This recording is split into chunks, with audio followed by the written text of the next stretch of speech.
Tal. Está gravando, então. Deixa eu compartilhar minha tela com vocês.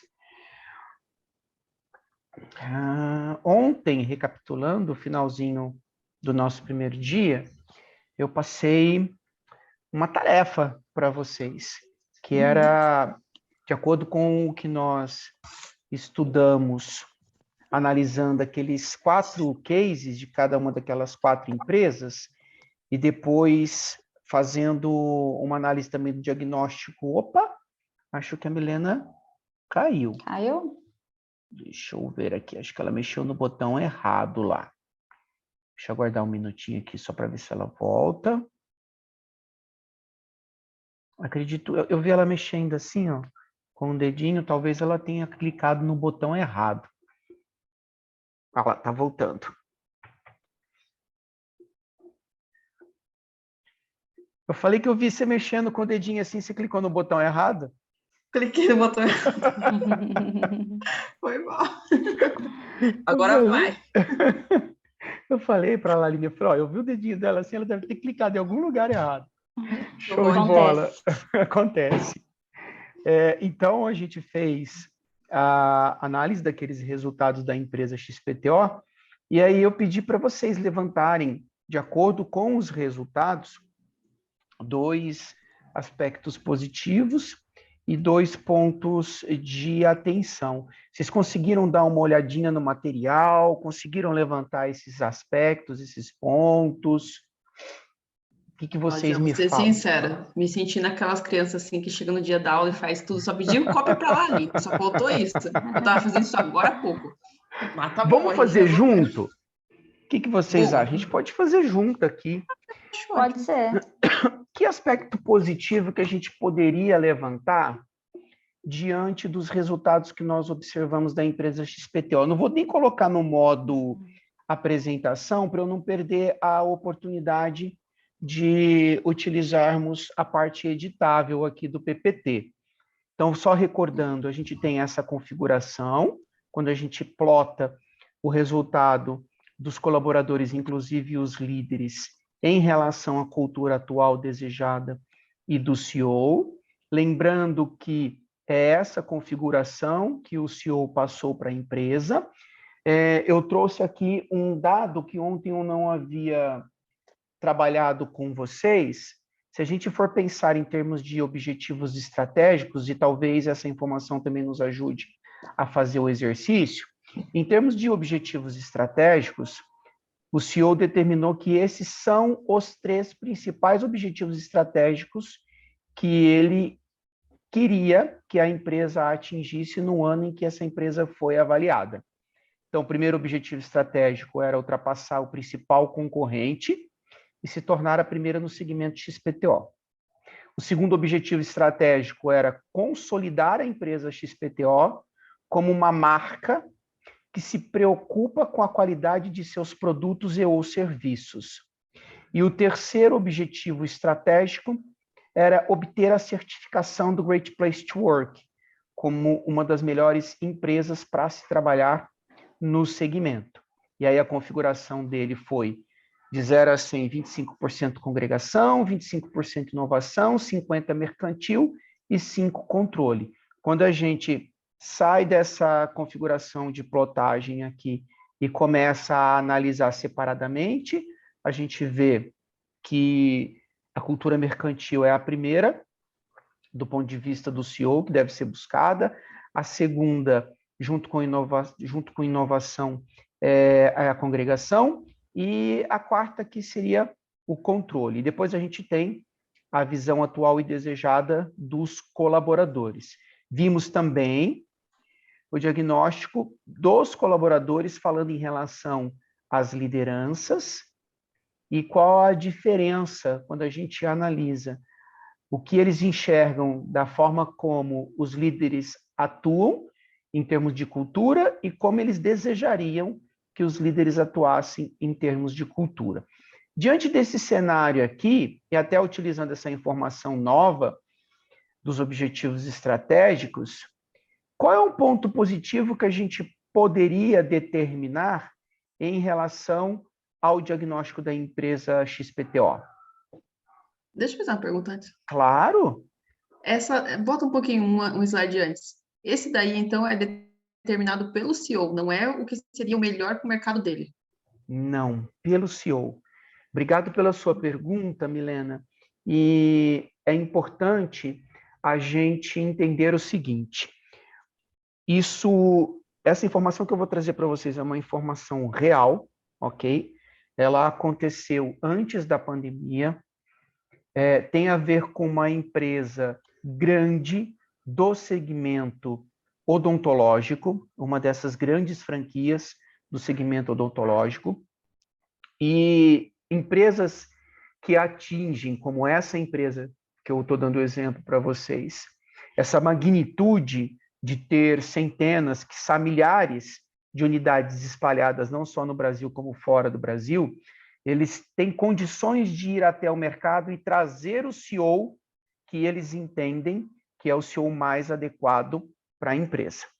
E essa história ela se resume no seguinte: essa empresa ela foi até o mercado, buscou um CEO, mas não analisou qual é a visão do CEO do ponto de vista de cultura e se tinha uma aderência com aquilo que estava instalado na empresa. Por que eles não fizeram isso? Primeiro, porque eles não tinham o estudo da cultura instalada e desejada dentro da empresa. E segundo, porque eles também, por não terem a ferramenta e por nem saberem qual ferramenta utilizar e por que utilizar, eles não aplicaram no CEO. E é muito comum no mercado de CEO você receber como se fosse um jogador de futebol uma luva, que é um adiantamento que você não ressarce a empresa, em dando certo ou não. Esse CEO ele recebeu uma luva de R$800 mil para ele entrar na empresa. Ele durou 3 meses. Por quê?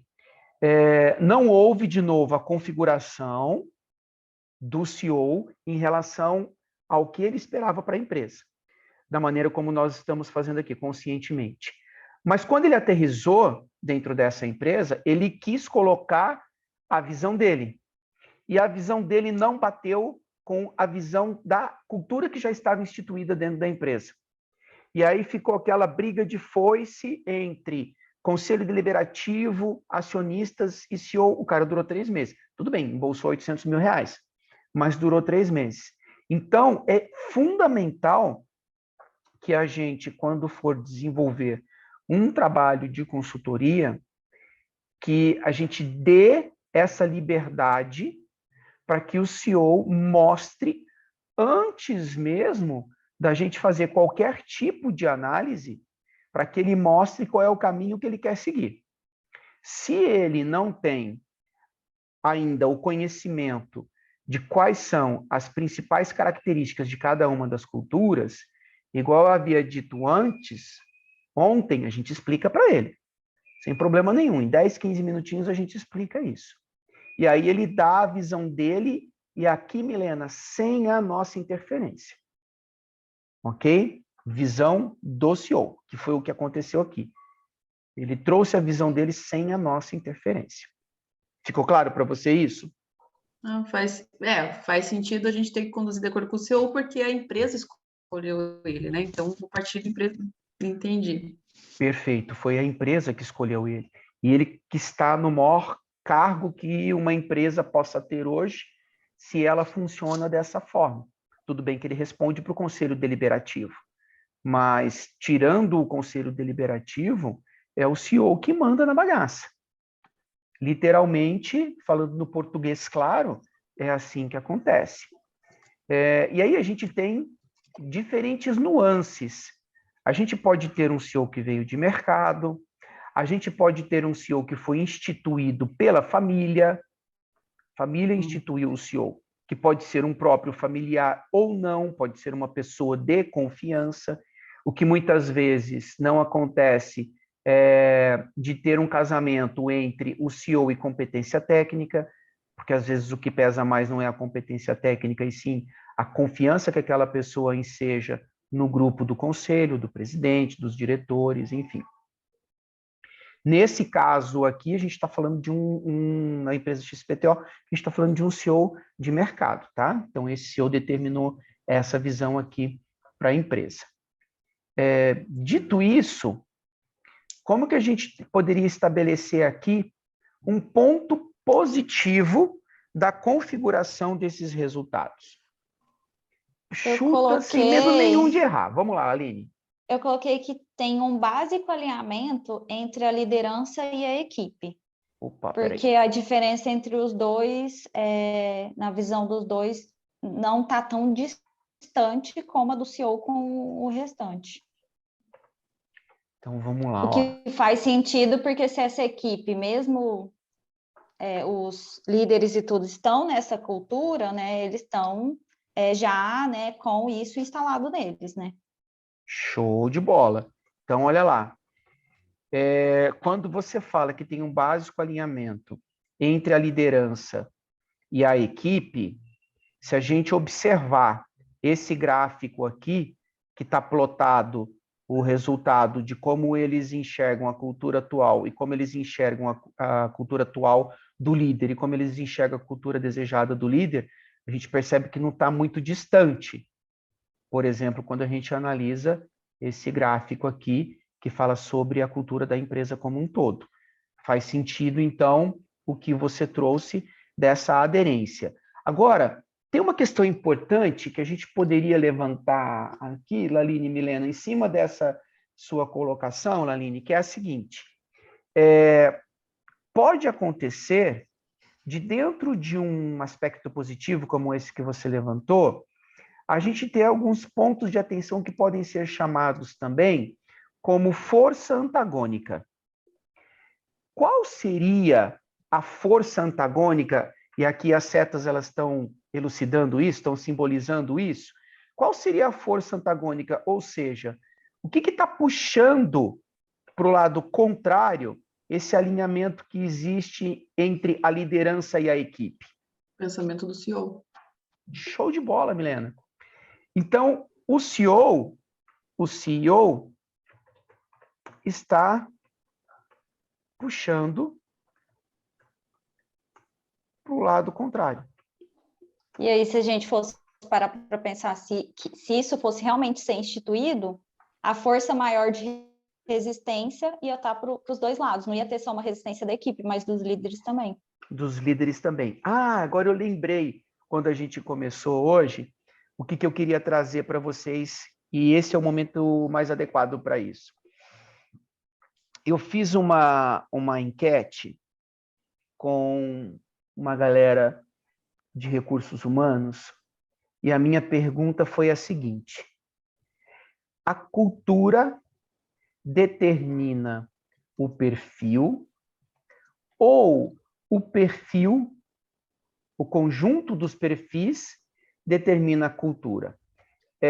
Eu acho que não existe uma resposta preto ou branco, existe uma escala cinza para a resposta dessa pergunta. Mas me chamou muita atenção que a maioria das pessoas que participaram dessa enquete responderam, e confesso para vocês que foi para minha surpresa, que a cultura pode determinar o perfil.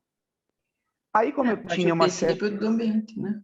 Como eu tinha a intimidade com as pessoas que responderam dessa forma, eu entrei em contato com elas. E olha a resposta delas, Laline e Milena, elas disseram assim, que pode ser que isso venha acontecer aqui, tá? Elas disseram assim, Jean, vamos pensar no seguinte, tem o Great Resignation, que é essa quantidade enorme de pessoas que estão pedindo demissão por N motivos, enfim, um deles por conta da liderança, falta de propósito, mas existe também uma massa maior de pessoas que está fora do Great Resignation, que envolve pessoas que muitas vezes escondem o seu verdadeiro perfil, se submetem a uma cultura que não é aquela que eles desejam, porque existe um princípio básico da pirâmide de Maslow, que é a seguinte: essas pessoas têm que colocar comida em casa. Essas pessoas têm que pagar a escola dos filhos. Essas pessoas têm que pagar aluguel. Essas pessoas estão juntando dinheirinho para quitar a casa, estão juntando dinheirinho para trocar de carro. Essas pessoas estão cuidando dos pais que já estão idosos, pagando medicamento para os pais, pagando plano de saúde para os pais. Então, essas pessoas muitas vezes podem sim se submeter a um CEO ou um grupo de conselho deliberativo que está puxando para um lado a cultura, e essa galera está olhando essa cultura atual, está muitas vezes desejando outra coisa junto com os líderes, mas eles fazem um esforço danado, mudando até mesmo o seu jeito de ser para sobreviver. E é muito das gerações mais antigas, né? Que são gerações que realmente são fiéis, responsáveis, né? Que são comprometidas, que têm Ficam um anos na empresa. propósito. Isso, porque as novas gerações, né? Têm uma certa flexibilidade maior, são mais desprendidas, né? Olha só, eles são mais desprendidos e eu vou além.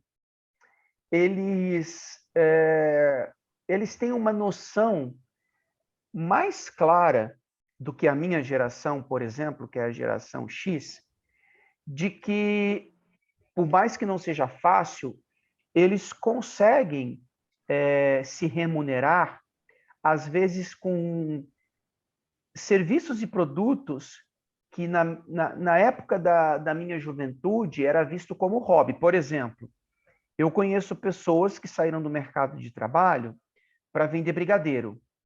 Brigadeiro é um hobby. Eu tenho pessoas que saíram do mercado de trabalho para vender artesanato. Na minha época, isso era hobby, isso não era uma forma de se remunerar. E hoje as pessoas conseguem enxergar essas novas formas de se remunerar, inclusive de entrar num marketplace e fazer revenda de produtos do Shopee. Uhum. Né? Então, fantástico o que vocês duas trouxeram aqui. Eu tenho um alinhamento entre a liderança e a equipe, e eu tenho aqui o CEO que está puxando para um outro lado essa cultura.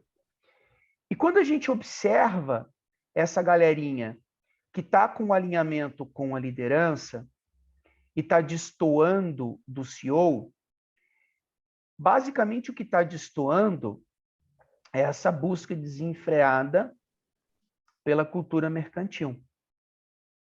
Se nós formos analisar as características da cultura mercantil em seus pontos de atenção, é bem provável, e aí aqui caberia, talvez, a gente aplicar uma ferramenta de clima organizacional, porque essa ferramenta de clima organizacional ela poderia nos mostrar com uma clareza maior que o fato dessa galerinha aqui, junto com a liderança, não estar querendo mergulhar numa cultura mercantil como o CEO está pedindo, talvez porque esteja prevalecendo todos os tópicos dos pontos de atenção da cultura mercantil.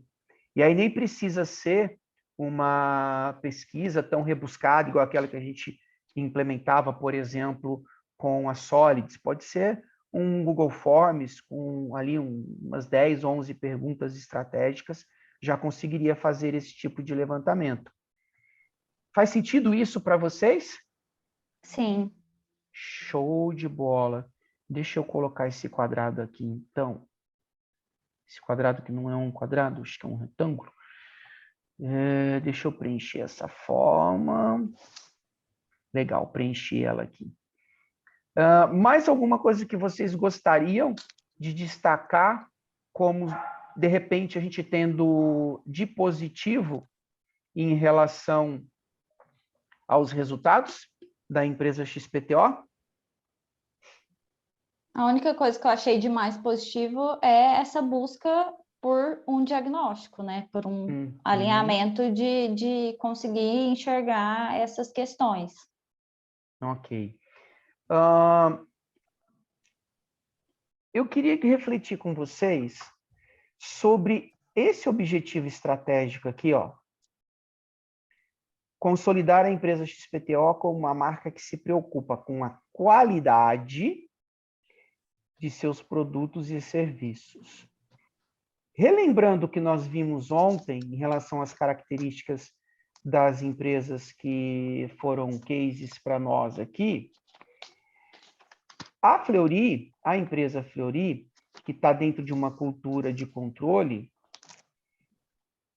ela pode trazer para dentro de si mesma todos os pontos fortes que envolvem aquilo que o CEO quer. Principalmente esse tópico aqui, ó, dá para ver o meu mouse passando aqui? Uhum. A busca constante de eficiência e qualidade dos produtos e serviços.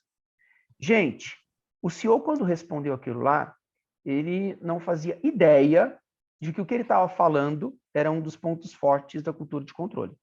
Não fazia É por isso ideia. também que eles estão sentindo o controle forte dentro da empresa, que é o que os colaboradores estão falando, que o controle está pesado lá, então é porque ele já tá atrás disso, né? Só que, olha, ó, raciocina comigo aqui, ó, Milena. Ele quer consolidar a empresa como uma empresa igual a gente viu no vídeo institucional do Fleury, uma empresa com certificações, vamos colocar assim, né? Um ISO da vida. Só que tem um baita de um contrassenso aqui. Porque se a cultura que vai levá-lo a essa conquista é a cultura de controle, ele vai ter uma dificuldade muito grande. Porque ele quer que essa cultura tenha a menor incidência de predominância dentro da empresa dele. E aí eu paro para me perguntar de novo, e bem provavelmente uma pesquisa de clima poderia trazer essa informação para nós, Milena, que é a seguinte: quando a gente analisa aqui os colaboradores em relação à cultura de controle, eles observam que essa cultura de controle ela é maior do que aquela que o CEO quer, ok? Em contrapartida, eles querem menos controle. Os colaboradores querem menos controle. Porém, mesmo querendo menos controle, eles ainda querem mais controle do que o próprio CEO. O que a gente poderia refletir aqui? Você está acompanhando a minha linha de raciocínio, Milena? Se você não tiver, você me fala, tá? Que eu volto a explicar de novo. Por enquanto tá indo. Beleza. E aí eu tenho a seguinte situação: um CEO querendo que essa cultura de controle seja a de menor incidência dentro da empresa, dentre os 4 tipos de cultura. Eu tenho uma galera, inclusive os líderes, me falando que essa cultura de controle ela precisa diminuir, porém não a ponto de chegar nos 5% que o CEO quer. E aí eu paro para me perguntar por que eles não querem diminuir tanto a cultura de controle. E é importante seguir essa minha linha de raciocínio, porque a hora que a gente for estudar essa empresa em relação aos perfis, vai fazer sentido o que eu estou falando. Quando a gente vem aqui, ó... Eu entendo que o controle traz segurança, né? Boa, garota. Boa. O controle, ele vai te dar processos, rotinas, tarefas definidas, vai te dar essa sensação de segurança, vai te dar essa sensação de ordem, vai te dar essa busca pelo controle da eficiência, essa busca pela qualidade dos produtos e serviços. Talvez o que eles queiram diminuir não seja nenhum desses pontos fortes aqui da cultura de controle. O que eles querem diminuir são os pontos de atenção. Será que não tem, às vezes, exagero no apego às normas, regras e burocracias? Será que quando eles chegam com uma ideia nova, eles não são tolhidos? Às vezes é isso que eles querem diminuir.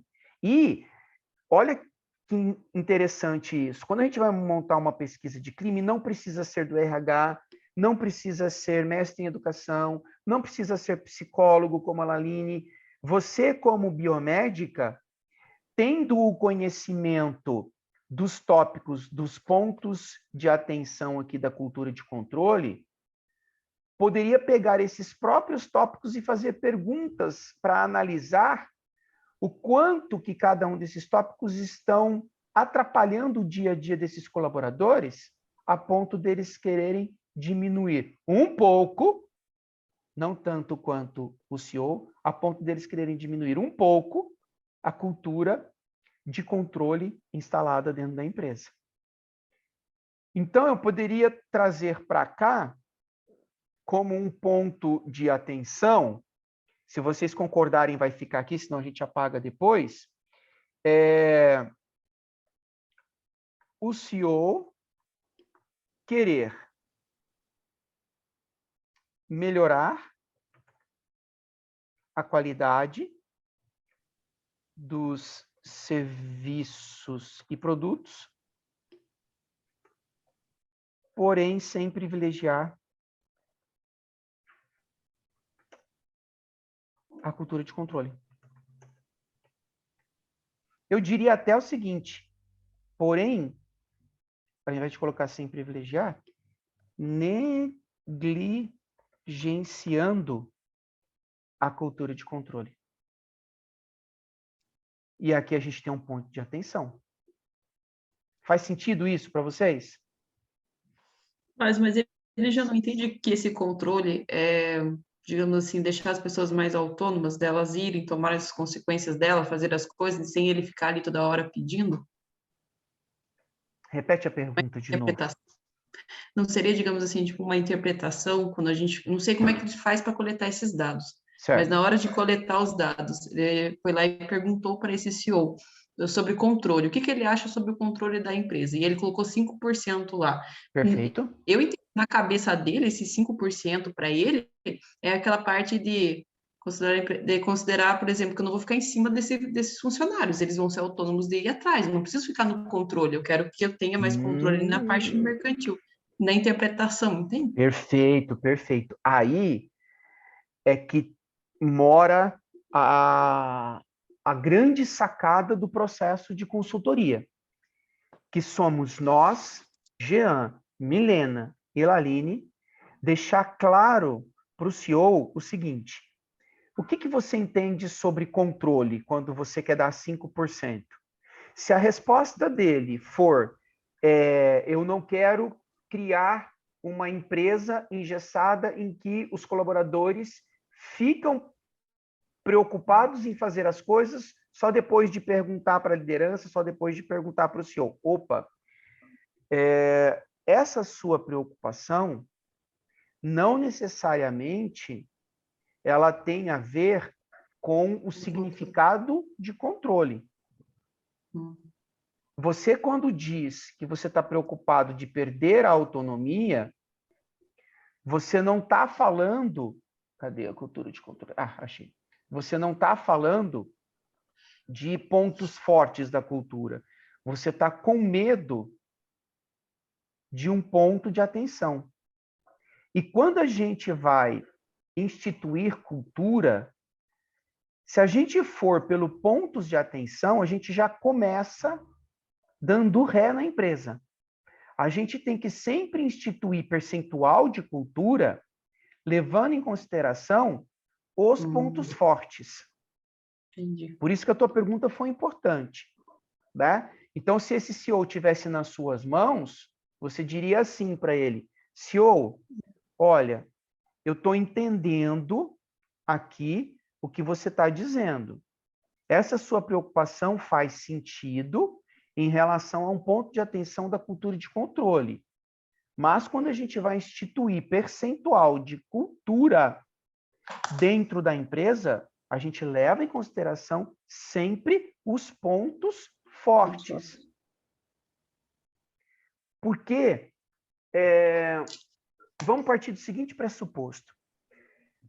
Existe uma máxima da filosofia que é o seguinte: o ser humano nasce bom.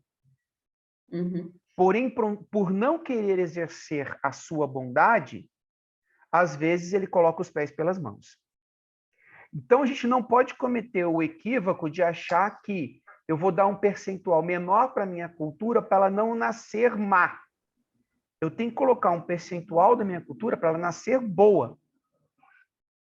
E aí, quando eu for analisar lá com os meus colaboradores o que eles enxergam de atual e de desejado, aí sim eu posso fazer uma análise do quão distante eu CEO, estou dos pontos de atenção. Quão distante eu, CEO, estou dos pontos de atenção da minha cultura de controle. Aí fica mais fácil. Faz sentido para você essa explicação? Vai sim. Ok. Fez sentido para você, Laline, essa explicação? Sim, eu vejo mais aspectos negativos do que positivos. O único aspecto mesmo positivo que eu consegui ver foi desse alinhamento da liderança. Beleza. Esse exercício que a gente acabou de fazer aqui, ele é fundamental, tá? Por isso que é muito bacana quando a gente, por exemplo, está prestando um processo de consultoria, a gente submeter, às vezes, a uma pessoa, se a gente não tem uma equipe, se nós somos um eu-equipe, se a gente não tem uma equipe junto conosco, a gente submeter essa análise a uma pessoa de confiança dentro da empresa que a gente está trabalhando.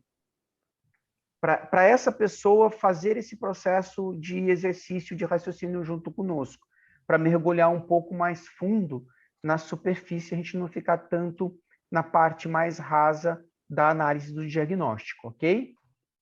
Legal.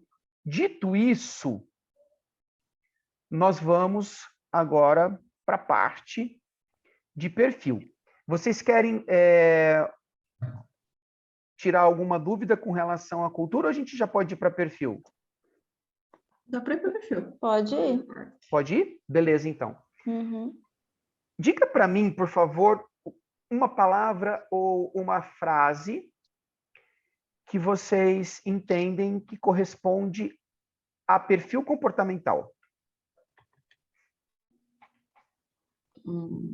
O ambiente. Eu sempre levo em consideração o ambiente. O ambiente, perfil comportamental tem a ver com o ambiente. E você, Laline? A forma como o outro reage, né? As pessoas reagem às interações. A forma como as pessoas reagem às interações, o ambiente. Ok. Quando a gente fala em perfil, a gente está falando, assim como ontem a gente chegou à conclusão com o Sandro Magaldi e o José Salib Neto, que cultura, pelo menos para nós aqui na certificação da Team 10, é o jeito de ser, a gente vai entender o perfil comportamental, e se vocês me desculpem a simplicidade da conceituação, mas eu entendo que a gente tem que seguir a mesma linha de raciocínio da cultura, seria mais ou menos o seguinte, não sei se vocês já ouviram essa expressão dos pais ou dos avós de vocês, que é mais ou menos assim, ó, é o jeitão da madeira. Já ouviram essa expressão dos pais ou dos avós de vocês? Não. Não, essa eu não ouvi. Não. Meu avô e meu pai falam muito isso. Meu avô da materno e o meu pai. Ah, mas é o jeitão da madeira. O que significa é o jeitão da madeira? É uma expressão utilizada pelas pessoas das gerações mais antigas, principalmente dos baby boomers, para eles falarem como que a pessoa funciona. Às vezes você... O molde, né? Hã? É o O molde. molde, né? É o jeitão da madeira. Por exemplo, às vezes...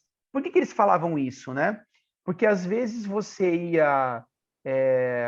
a maior parte dos móveis, a maior parte da matéria-prima utilizada no dia a dia dos baby boomers era madeira. Não era plástico, não era vidro. E tinha madeira que era mais maleável, tinha madeira que era mais rígida. E às vezes você tinha que saber lidar com diferentes tipos de madeira. E aí daí veio essa expressão, é o jeitão da madeira. Então, imagina o seu ser como a madeira, o perfil comportamental é o jeitão da madeira de cada um de nós. É o jeitão de ser de cada um de nós, ok? E aí tem uma polêmica danada, que é assim, principalmente para aquelas pessoas que são mais racionais dentro da empresa, que acham que quem trabalha com gestão de pessoas é tudo abraçador de árvore. Os caras falam que teste não funciona. Que quando você faz um teste de análise de perfil comportamental, aquilo não é a pessoa. E aí eu refleti bastante para chegar numa definição para explicar para uma pessoa que tem esse tipo de discurso a importância do teste. E eu cheguei nessa frase aqui, ó. O ser humano e as empresas, mas especificamente o ser humano, é complexo demais para ser compreendido no seu todo por um teste. Concordo plenamente. Mas esse mesmo ser humano, ele é previsível o suficiente para ser compreendido por meio desses mesmos testes. Os testes não vão nos dizer quem é a pessoa por inteiro, mas os testes sim nos permitem entender como que aquela pessoa funciona em determinadas circunstâncias. Então, entre não aplicar o teste e você não saber absolutamente nada sobre a pessoa, e aplicar o teste e você saber alguma coisa sobre aquela pessoa, eu prefiro você saber alguma coisa daquela pessoa do que não saber absolutamente nada. Faz sentido isso para vocês? Tá. Totalmente. Outro mito que a gente tem que tirar da nossa cabeça quando a gente for falar de perfil comportamental é o seguinte. O fulano copiou o DISC. O ciclano copiou o Profiler. A resposta que eu tenho para essas pessoas é a seguinte.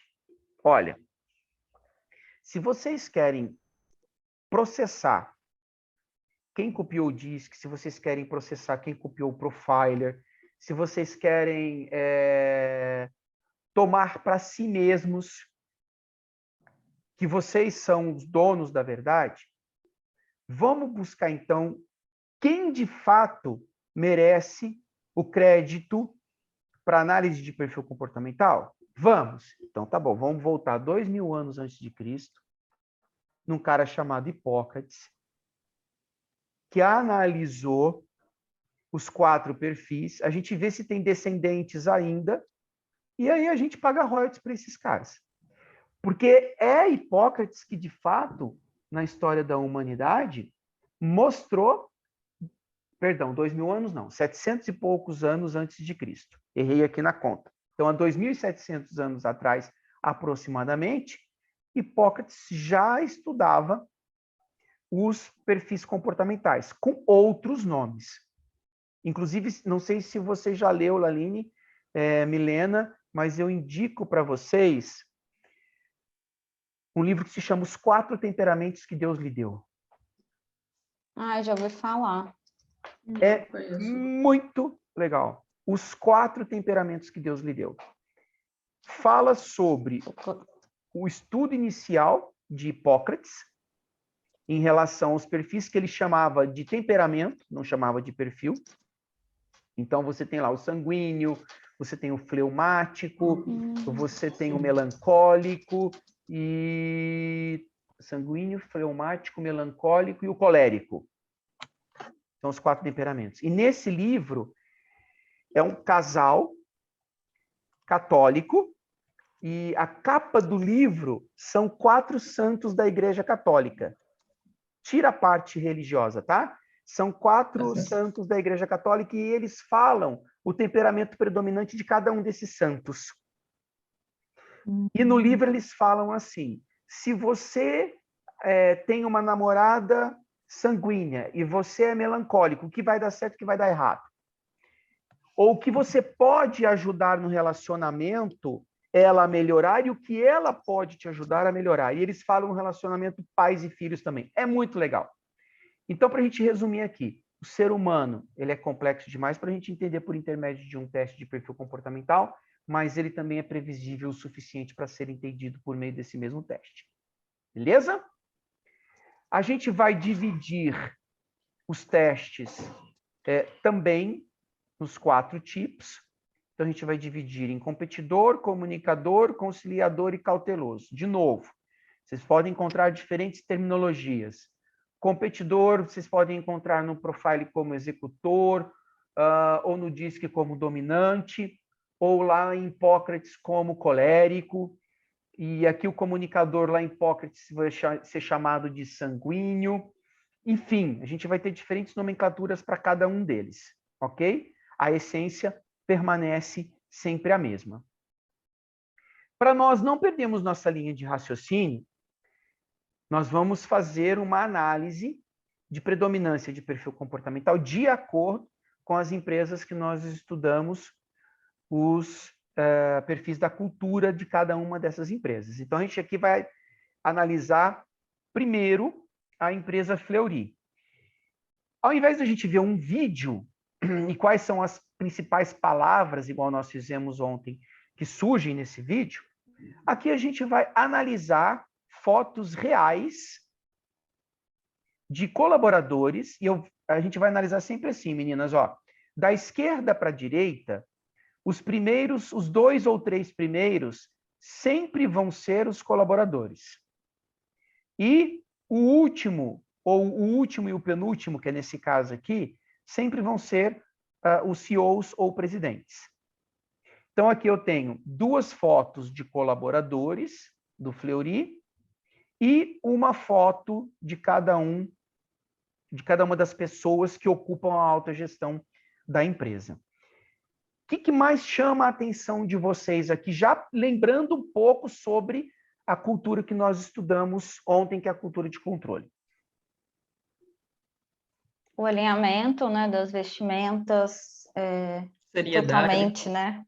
Alinhamento, seriedade, postura. Acho que foi a Milena que disse ontem, ela falou assim, agora eu estou entendendo. Tem que dar o exemplo, né? É sempre top-down. Isso. Então, olha o exemplo de como ele e ela estão vestidos.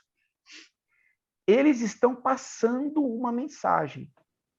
Hoje, na hora que eu saí da empresa para vir para casa, que eu estou fazendo o curso para vocês de casa, eu estava escutando um podcast no trânsito de um cara que tem um programa que se chama História em Meia Hora.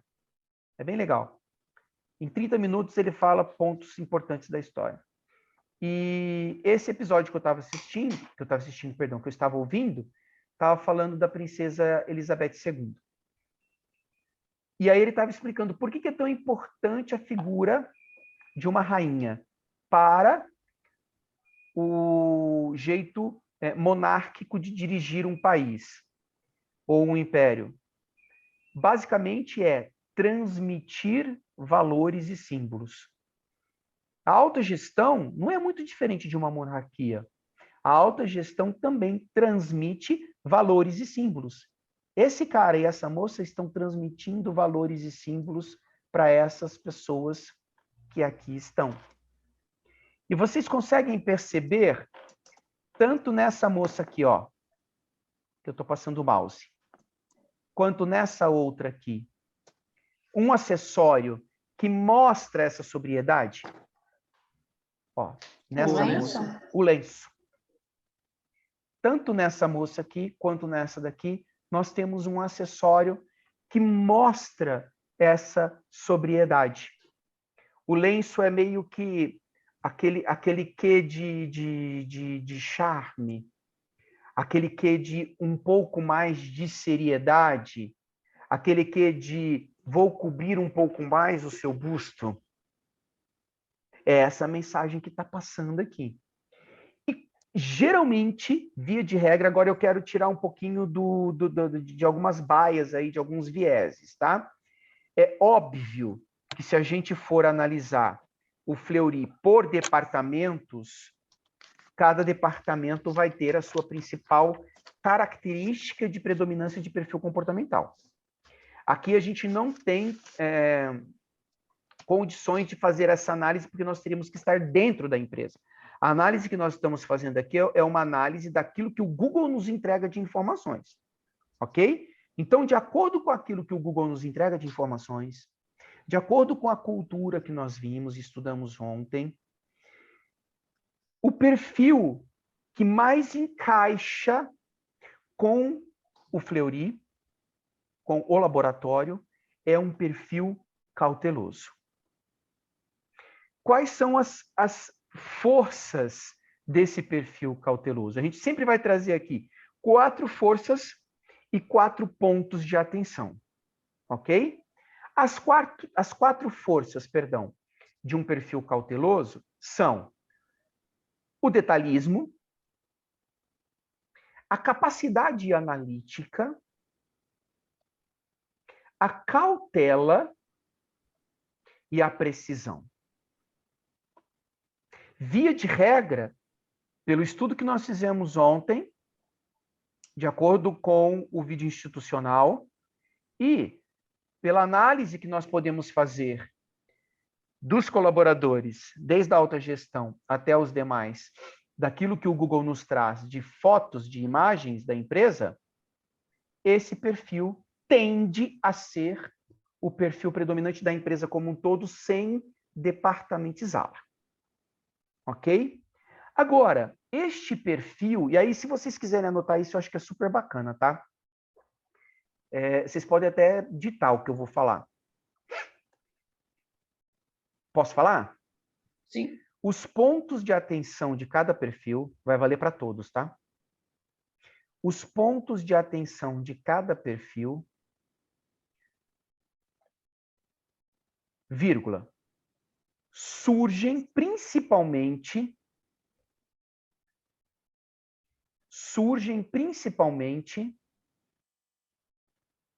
nos momentos de maiores desafios. Surgem principalmente nos momentos de maiores desafios. Por que essa frase é fundamental de vocês colocarem ela nesse momento do nosso encontro de hoje e que vai valer para todos os perfis, pessoal? Porque é muito comum, às vezes, a gente fazer uma análise de perfil e a gente observar as características das suas fortalezas. Nossa, de fato, olha, eu fiz a análise do perfil dessa menina aqui, ó, e ela realmente é detalhista, é analista, é cautelosa, é precisa. Nossa, eu fiz também a análise dessa galerinha aqui, ó, e realmente eles são detalhistas, são analistas, cautelosos, precisos. Mas você sabe que eu não vi nada disso neles? Não vi ninguém indeciso, não vi ninguém desconfiado, não vi ninguém conservador, não vi ninguém retraído. Porque a gente só deixa para mostrar isso daqui quando nós somos ou desafiados ou contrariados nas nossas fortalezas. Eu vou até melhorar o ditado que eu coloquei. Lê para mim de novo, fazendo favor. Os pontos de atenção de cada perfil surgem no princípio nos momentos de maior desafio. Ou quando somos contrariados. Pode complementar aí. Ou quando somos contrariados. Por isso que tem os testes de simulações, de gerar desconforto, né, pro colaborador, porque daí você consegue pegar esse ponto. Cara, e você é o exemplo vivo disso. Uhum. Vamos lá, vamos pegar a situação. Eu tenho uma biomédica nas minhas mãos, essa biomédica precisa vender. Ela é detalhista, ela é analista, ela é cautelosa, ela é precisa. Eu sento numa mesa sem me preocupar, em hipótese alguma, com o que ela vai fazer no meu rosto. Mas agora eu quero que ela venda.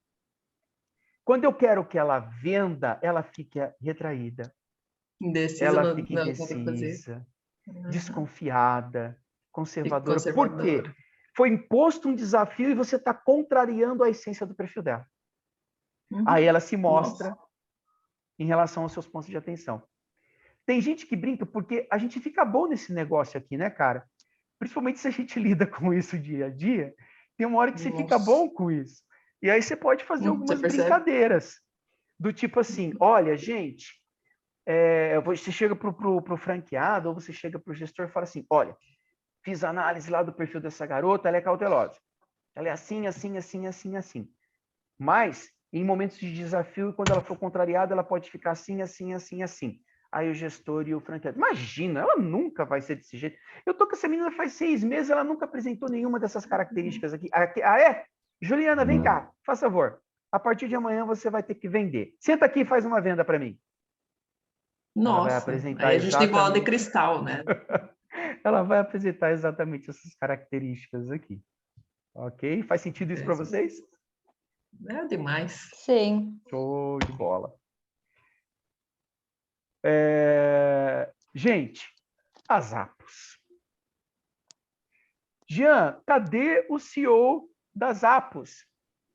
Tá aqui, ó. Tô sentada aí, nessa Esse é o bagunça. CEO. Tadinho, o Na falecido bagunça. Tony Shai. Tá aqui, ó. Lembra que a gente falou que na monarquia uma rainha transmite os seus símbolos e que na empresa a alta gestão transmite os seus símbolos também? Cara, o Tony Shai está transmitindo o símbolo para a galera dele aqui e eles estão comprando. Olha que bacana, eles estão comprando o símbolo do Tony Shai. E parece que são duas. Se a gente for comparar com o planeta, né? Então, esse daqui é o planeta Fleury. Muito prazer, esses são os alienígenas do planeta Fleury, são os habitantes, com as suas características, pontos fortes e pontos de atenção. Aqui é o planeta Zapos. Muito prazer, esses são os alienígenas e os habitantes. Olha só. E quando a Totalmente gente diferente, olha né? para essa galera, cara, é totalmente diferente, cara, é totalmente diferente. Agora aqui, que a gente tem que refletir. Eu disse que eu fiz aquela enquete e que muitas vezes a cultura ela meio que faz a pessoa que tem um perfil se esconder e tentar fazer um movimento para um perfil que não é a sua essência. É possível? Sim. É fácil? Não. Você Nem imagina um eu pouco. pegar... Laline, deixa eu pegar esse cara do Batman, eu não vou nem nesse cara que tá com a cabeça do unicórnio aqui, ó. Eu vou nesse Jogar cara ele lá do... no Fleury. Eu vou pegar esse cara aqui, Milena, e vou trazer ele para este planeta chamado Fleury. Ele surta. Vocês sabem que tem... ontem você perguntou, né, Milena? Fazer transição de cultura, tal, se eu quiser fazer uma mudança, aí eu disse para você que em média são 2 anos, né? E se a empresa estiver de fato disposta a fazer essa transição, eles geralmente contratam, o nome é até engraçado, um herege. Você sabe o que é um herege? Uma pessoa que vai fazer o contrário do que já tá, né? Vai Tipo, fazer ao contrário do que já pensamentos está. opostos. Né? O termo herege vem daquela pessoa que, por exemplo, quando ia na missa e falava mal da missa do padre, ele estava cometendo uma heresia. Então, ele é um herege. Está indo Rebelde. contra o status quo. Geralmente, você coloca um herege, que é uma pessoa que tem um perfil e uma cultura diferente daquela que hoje está instalada, e esse herege vai começar esse processo de mudança. No Mas começo, daí, leva porrada pra caramba. é isso que eu ia falar. Imagina, um povo, o grupo ele é muito maior do que essas duas pessoas que sejam. Então, ela apanha muito. Apanha muito, por isso que demora muito. E assim, você só consegue se você conquistar a confiança das pessoas. Aí tem que Fora ser, isso, você não consegue. Se você e a quiser, liderança é reforçar o comportamento ou reprimir. exatamente. Por exemplo, ó, filmes que retratam, principalmente na área educacional, quando você assiste Sociedade dos Poetas Mortos, você tem um personagem que entra dentro da sala de aula e propõe uma aula dentro de uma estrutura totalmente diferente daquela que era a Rígida. proposta até então. Aquele cara é um herege. Se ele vai aos pouquinhos conquistando a confiança, pode ser que num período de médio a longo prazo aquilo mude, mas é difícil. Um outro filme que me vem agora na cabeça, Pat Adams, que envolve um ambiente hospitalar, medicina, que é uma coisa mais tradicional do que isso. E ele a partir do momento que ele foi conquistando a confiança ao longo dos anos, e a história é real, a história é verídica, Patty Adams esteve no Brasil, participou do Roda Viva, que é aquele programa da Rede Cultura, você consegue ao longo dos anos, se não mudar, atenuar um pouco, mas é difícil. É a mesma coisa que a recíproca é verdadeira, se eu pegar essa mocinha aqui, com o seu lenço e tudo, e trazê-la para uma estação de trabalho dessas daqui. Ela vai Primeiro morrer. que ela ia tirar todas as coisas em volta, né? Ia dar uma limpada no ambiente. E aí Tá ela incomodando seria você considerada também, uma né, Laís? herege. Tá, muito. E aí ela seria considerada uma herege. E olha só como é que é. A gente considera herege só quando a gente vê um cara com uma cabeça de unicórnio vindo para uma empresa como a Fleury. Mas essa pessoa aqui do Fleury, se ela vir para cá, ela também é uma herege. Porque ela está indo contra um status quo. Aí, eu estou lembrando aqui agora tudo que vocês falaram ontem, tá? Do exemplo que a Milena disse dos sócios. E se eu tenho um sócio que vive no planeta Fleury e um outro sócio que vive no planeta Zappos? Como que fica Conflitos a vida... e conflitos. Então, e a vida desses colaboradores? Como é que fica? Conflito também. É conflito Um cabo de guerra. demais, é um cabo de guerra do caramba. E aí você não tem nessa situação uma cultura forte. Porque aqui eu vejo uma cultura forte, nas Apos, olhando para essas fotos. Aqui eu vejo uma cultura forte, na Fleury, olhando para essas fotos. Inclusive cultura forte quando eu analiso o walk the talk. Aquilo que os caras estão transmitindo de imagem aqui está sendo replicado nos colaboradores. Aqui o que o cara passava enquanto ele era vivo de imagem aqui está sendo replicado para os colaboradores. Ok? E quais são as principais características comportamentais? Em linhas gerais, de novo, sem departamentalizar as APOS. São pessoas pacientes, são pessoas estáveis, são pessoas que dificilmente você vai ver uma brigando com a outra. E aqui metódico, gente, não é metódico no sentido Sistemático. pejorativo. Isso, não é metódico no sentido sistemático. Tá? Agora, e quando essas pessoas aqui são desafiadas ou contrariadas? Como que elas funcionam? Geralmente, elas se tornam mais pessimistas, tendem a ser mais reativas, tendem a ter dificuldade de se adaptarem e tendem a ser relutantes em processo de adaptação. Aí, por isso que quando a gente foi analisar a cultura, e depois eu vou mostrar mais no finalzinho do encontro de hoje, um quadro que encaixa cultura com perfil. Quando a gente analisava a cultura de congregação, que é uma cultura que casa bastante com esse perfil aqui, a gente foi observando que um dos pontos de atenção, quando a cultura de congregação não está alinhadinha, é as pessoas acabarem montando silos, bairrismos dentro da empresa. Para quê? Para relutar contra as mudanças. Eu passei por uma situação recentemente em uma empresa com uma colaboradora que eu estava prestando serviço e tinha um escopo de trabalho muito bem desenhado, que já era feito há alguns anos, e o objetivo era mudar aquele escopo de trabalho. Então, era um trabalho mais operacional e o escopo passou a ser mais consultivo. E essa pessoa tinha um perfil conciliador. Essa pessoa começou a dar patada em todo mundo. E as pessoas se assustaram com a reação dela, porque ela nunca havia se comportado dessa maneira. Porém, como o desafio chegou e ela foi contrariada em relação àquilo que ela estava acostumada a fazer, apareceu o pessimismo, a reatividade, a inadaptabilidade e a relutância. E aí entra um outro contexto que é o da comunicação não violenta, né?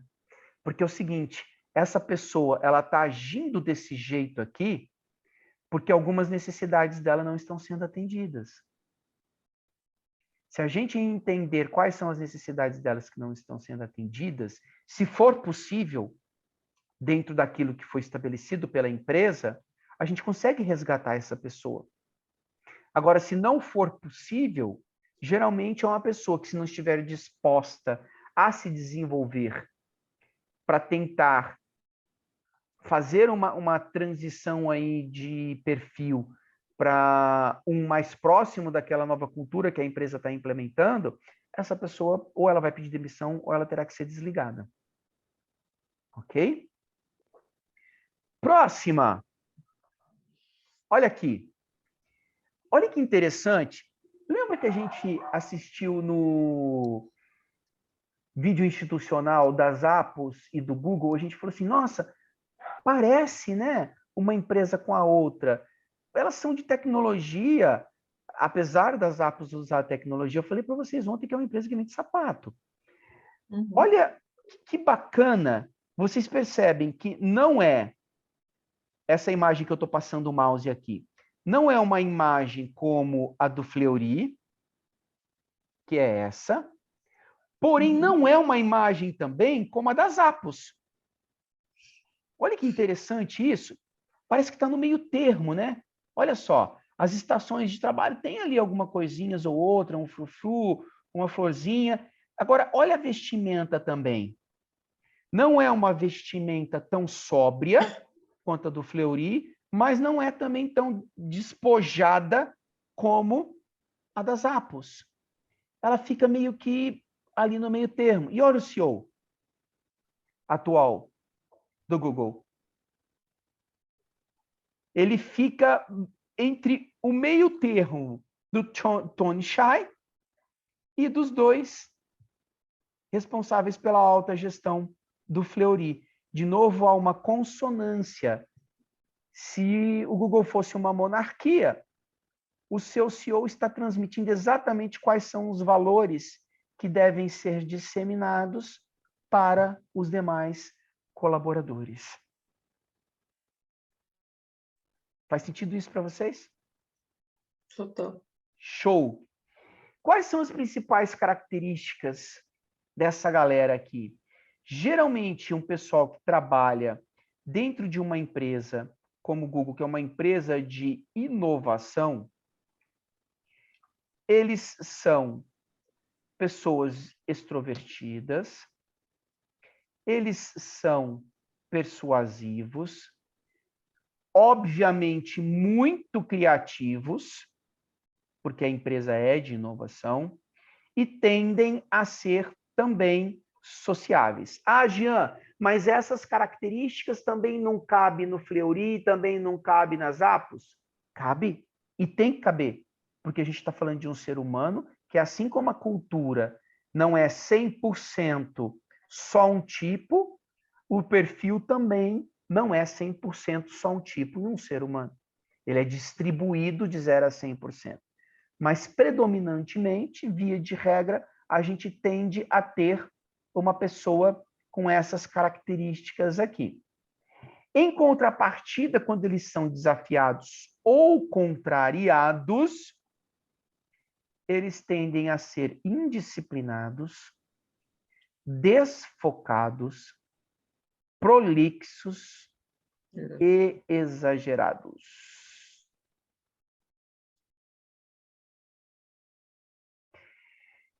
E aí, eu me recordo de uma situação com o dono de uma empresa. Ele chegou para mim e falou assim: Jean, eu tenho duas opções aqui de gestor.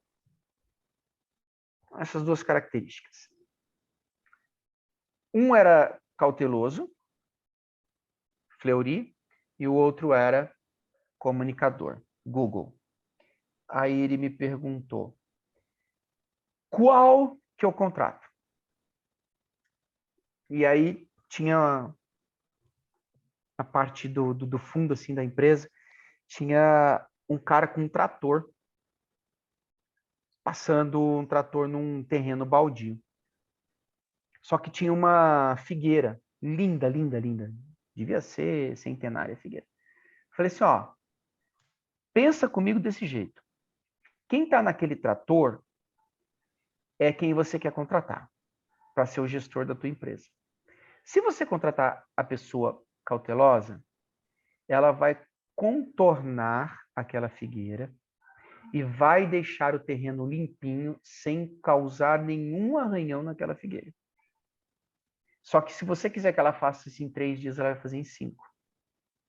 Se você quiser essa outra pessoa aqui, que era o perfil mais comunicador, você vai dar 3 dias para ela, ela vai fazer em meio período.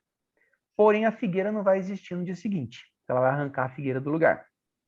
O que faz mais sentido para você agora, nesse exato momento?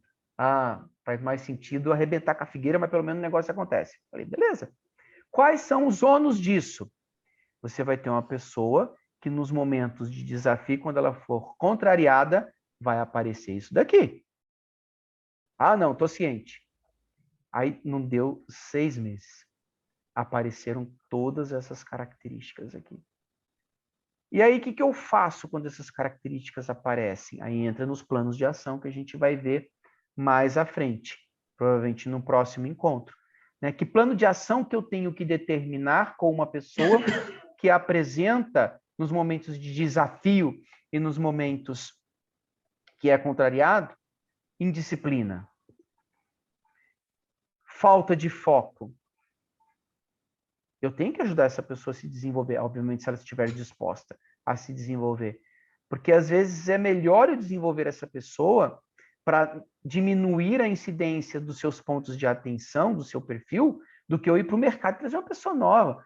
Ainda mais se for um negócio, por exemplo, o negócio da área da saúde, um negócio que envolve a área que hoje a Milena Leão trabalha. Cara, às vezes para você trazer uma pessoa para conhecer do negócio, brincando, é 3, 4 meses para ela começar a rodar.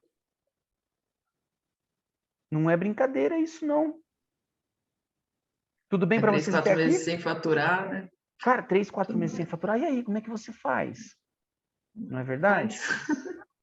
Agora, eu confesso para vocês que quando eu estava fazendo esse material, eu falei, cara, não é possível isso. Eu juro para vocês, se vocês quiserem, eu vou fazer até aqui, ó, para vocês não acharem que eu estou sendo exagerado. Ó, se a gente vem no Google e coloca Amazon, imagens, vou colocar colaboradores. Vocês não vão ver, dificilmente vocês vão encontrar colaboradores da área administrativa da Amazon. Vocês vão encontrar fotos só de colaboradores da área do chão de fábrica. Essa daqui, por exemplo, é uma imagem que não tem nada a ver com a Amazon. É de banco de imagens. E vocês vão ver também muitas imagens de protestos desses colaboradores da área operacional. Se vocês puxarem aqui, se eu não me engano, eu achei, acho que de 3 ou 4 protestos desses colaboradores. E aí não tinha como eu trazer outra imagem que não fosse essas daqui. Aqui está o Jeff Bezos e aqui está hoje o CTO, que é o responsável pela área de tecnologia da Amazon. Vocês conseguem perceber que de todas as que nós vimos até agora, está destoando a mensagem que eles estão passando aqui do que está acontecendo aqui? Sim, a discrepância é grande, né? A discrepância. Se a gente vier para a área do franchising, isso é muito interessante. É característico isso. Por exemplo, eu já vi, porque eu estou no franchising há algum tempo, eu já vi pessoas para as quais eu prestei mentoria e essas pessoas dizerem para mim assim, Jean, semana que vem vão vir 2 investidores aqui na empresa. Eu já vi quanto que custa para alugar uma Mercedes para eu deixar na frente da empresa. Ou para eu levar essas pessoas para almoçar.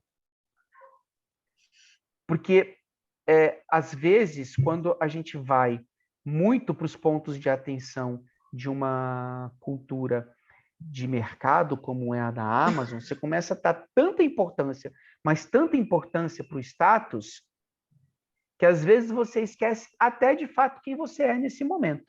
Você é uma pessoa que vai alugar uma Mercedes para mostrar para o investidor que você tem uma empresa de sucesso, mesmo que ela ainda não seja uma empresa que te possibilite ter uma Mercedes na garagem da empresa. Então dá para dizer que essa é uma cultura do fake to make, né? Pode-se dizer que sim, quando ela vai para o ponto de atenção.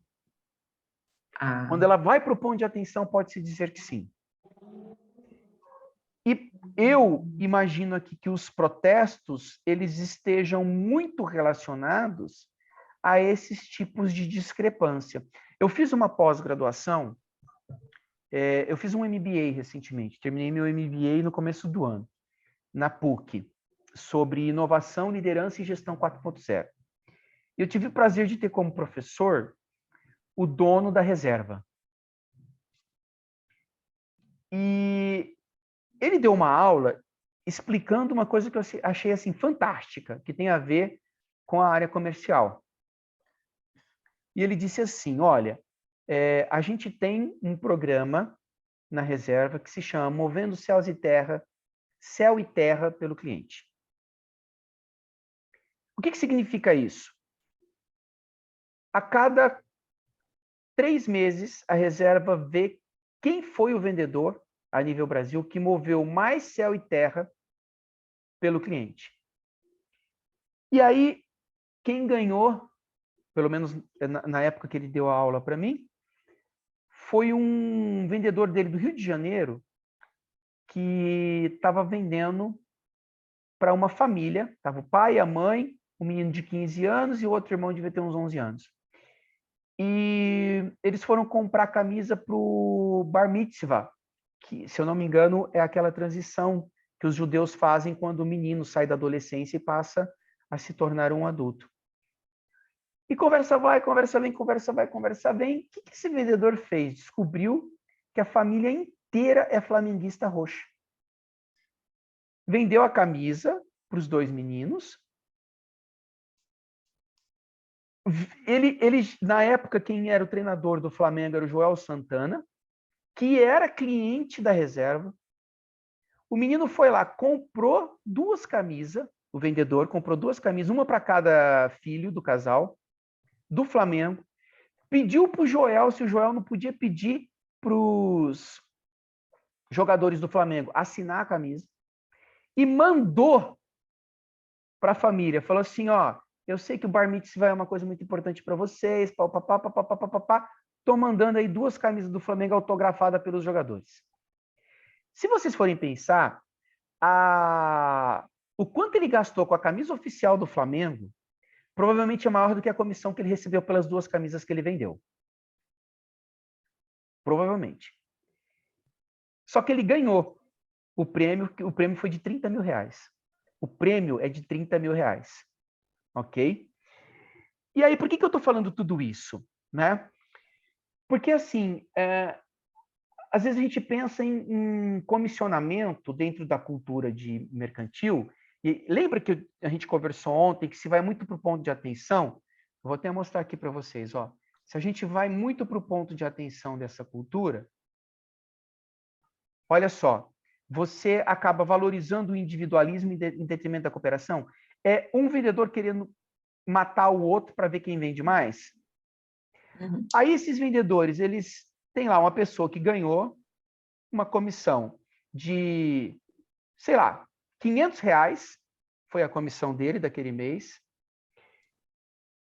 E aí o dono da empresa aparece com um carro novo. Ele chega em casa na janta e ele fala assim, PQP, Eu ganhando quinhentão e o cara vai lá e compra um carro novo. Meu, não tem nada, eu não tenho nada contra o PJ ter o carro novo, porque ele coloca a pele dele em jogo. Ele coloca o skin in the game. Agora, qual é a diferença desse vendedor que foi do meio tradicional, aquele esquema da cultura, vamos colocar um contra o outro, porque aí eles vendem mesmo, para aquele menino que moveu céu e terra para aquela família?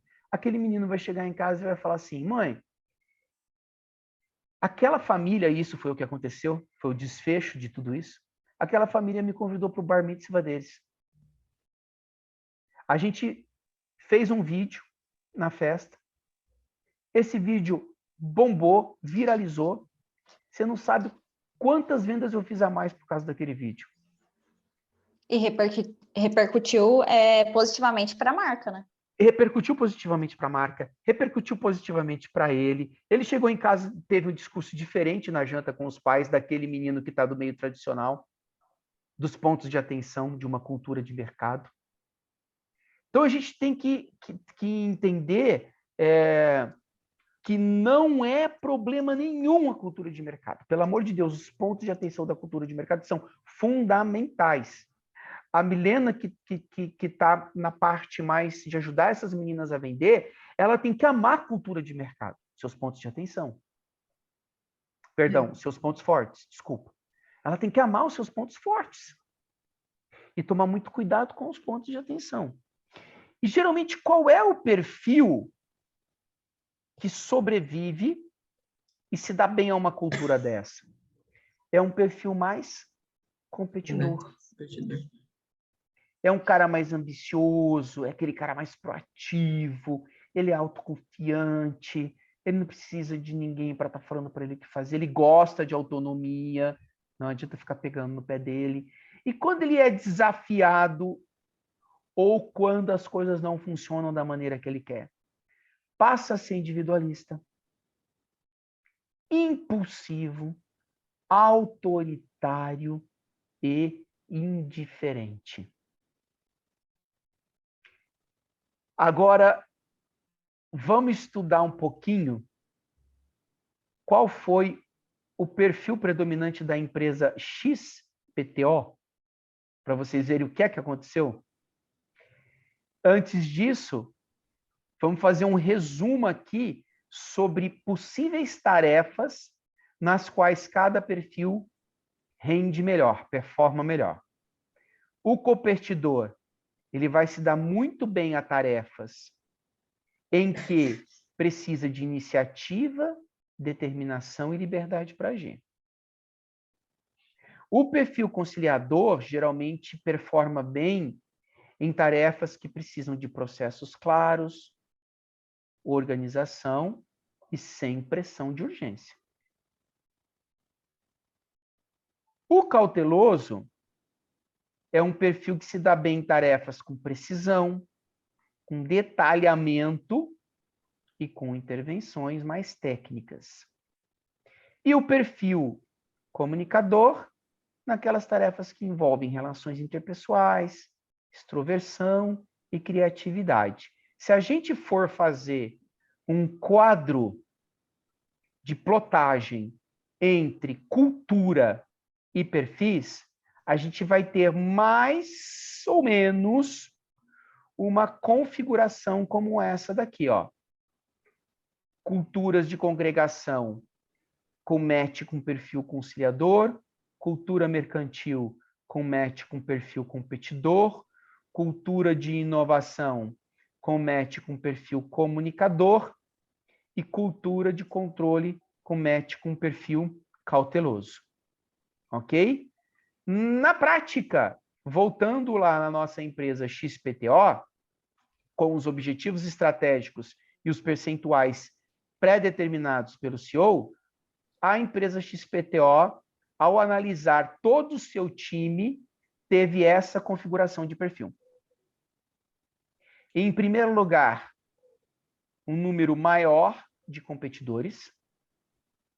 Em segundo lugar, cautelosos.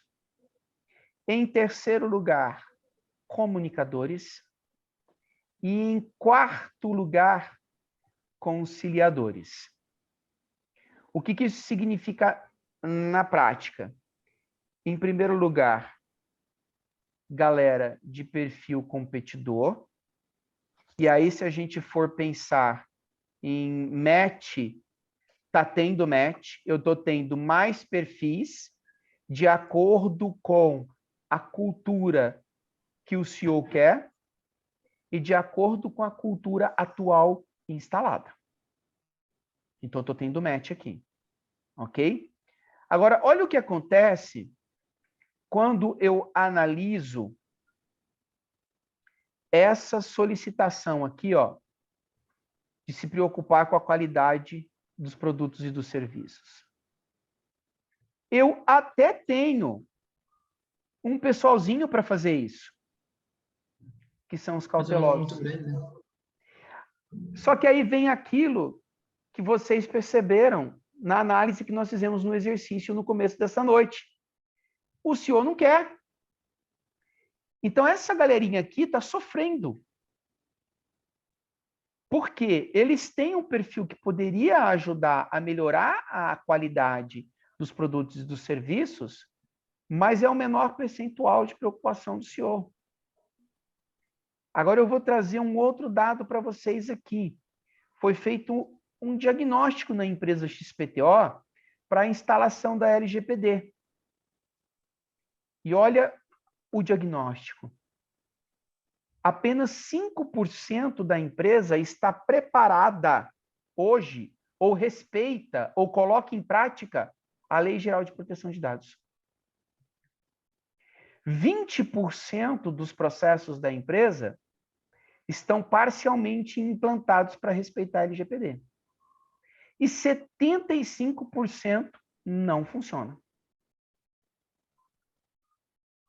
Ou seja, eu tenho uma baita de uma incoerência aqui quando o meu CEO tem uma preocupação com a qualidade dos produtos e dos serviços, até tem como perfil secundário pessoas para fazerem isso, porém, por não querer aumentar o percentual e não querer que essa galerinha aqui contribua para o aumento do percentual dessa cultura de controle, eu tenho essa configuração de diagnóstico da LGPD. Pasmem vocês.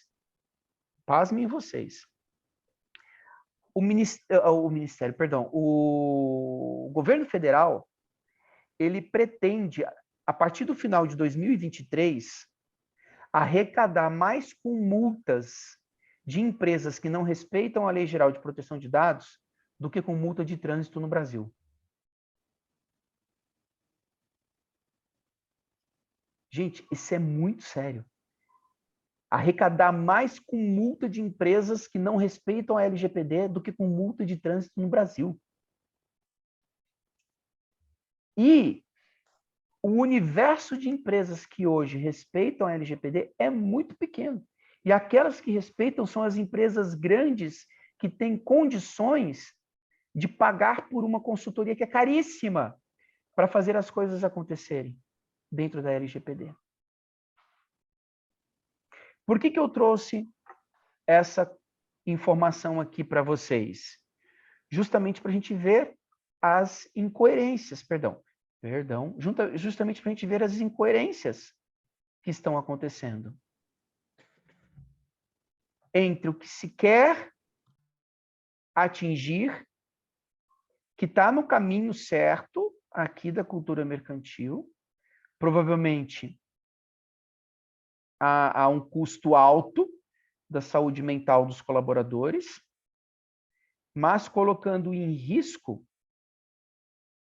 a parte da qualidade nos processos e, com isso, na entrega dos produtos e dos serviços para o consumidor final. Ok? Vamos fazer o seguinte. Pensando só a nível de perfil. Deixa eu voltar para a parte de edição aqui. Pensando só a nível de perfil, meninos. Qual seria um aspecto positivo que a gente poderia ressaltar da análise do perfil?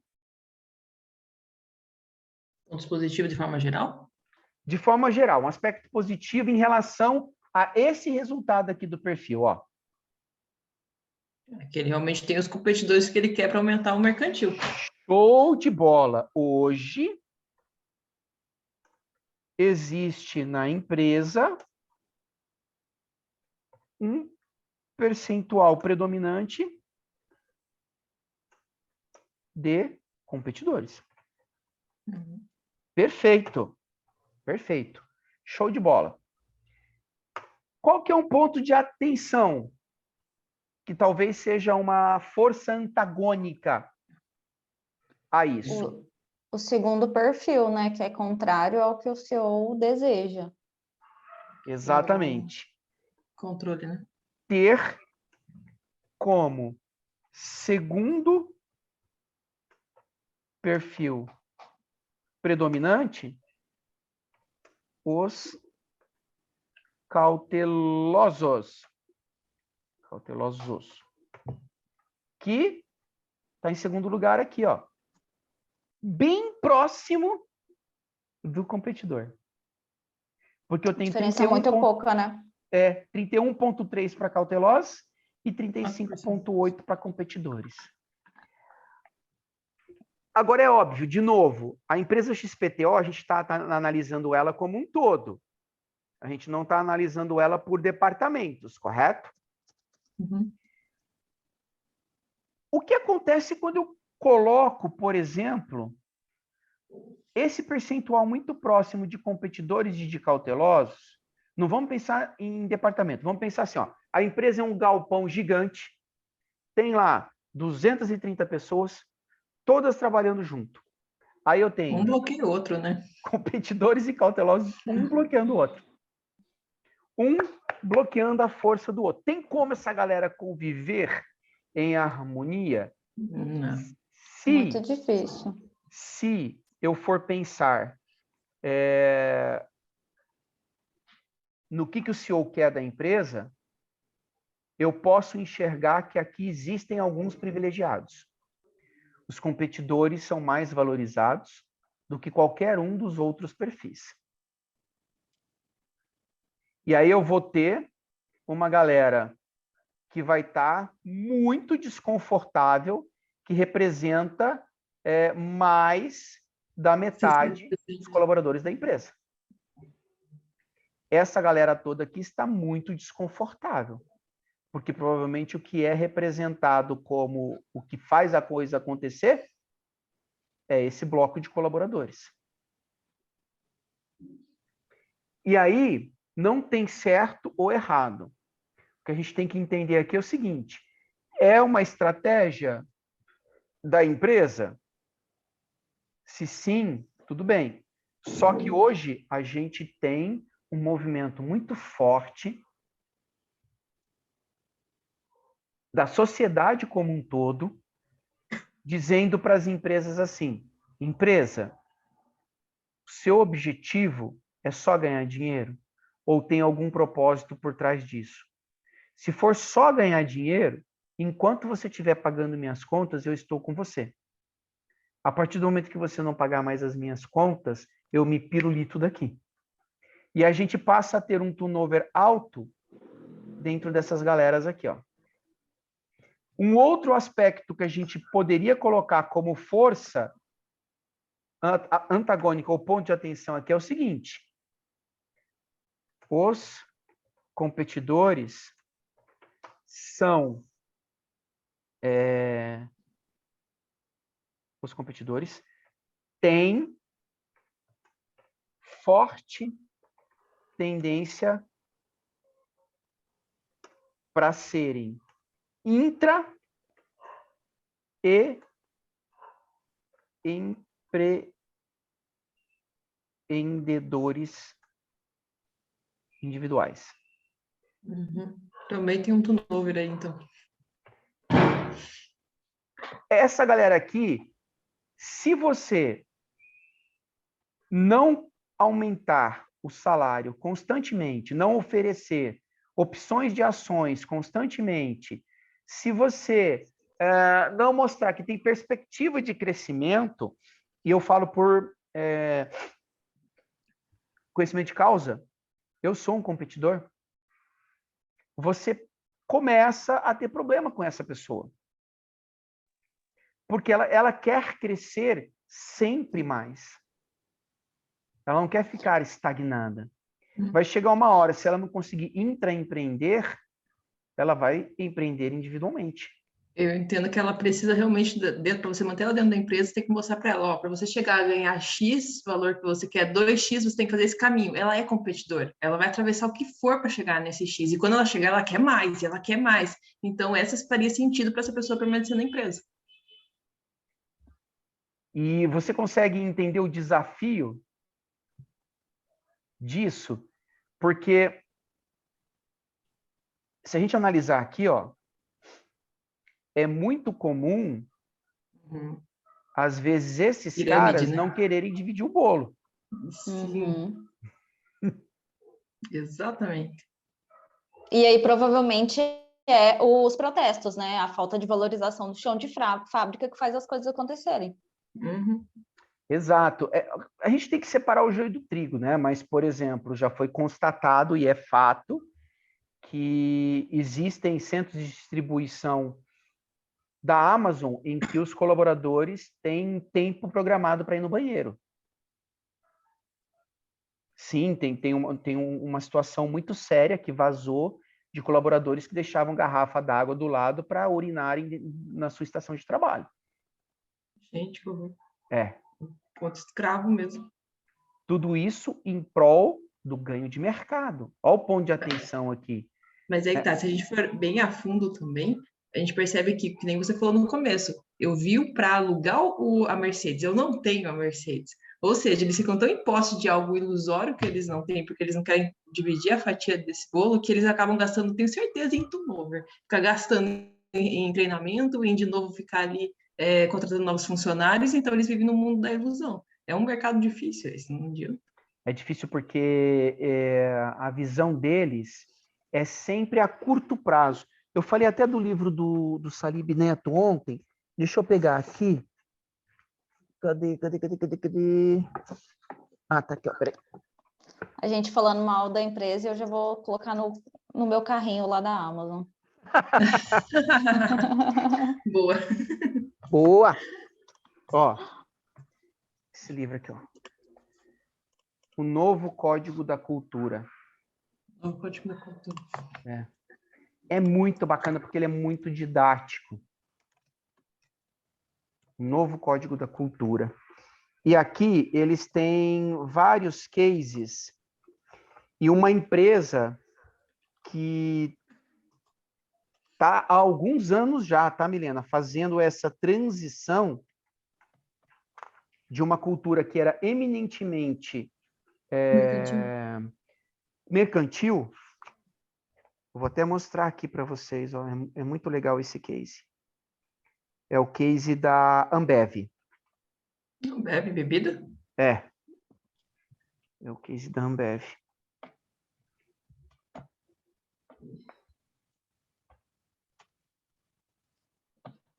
Deixa eu ver aqui.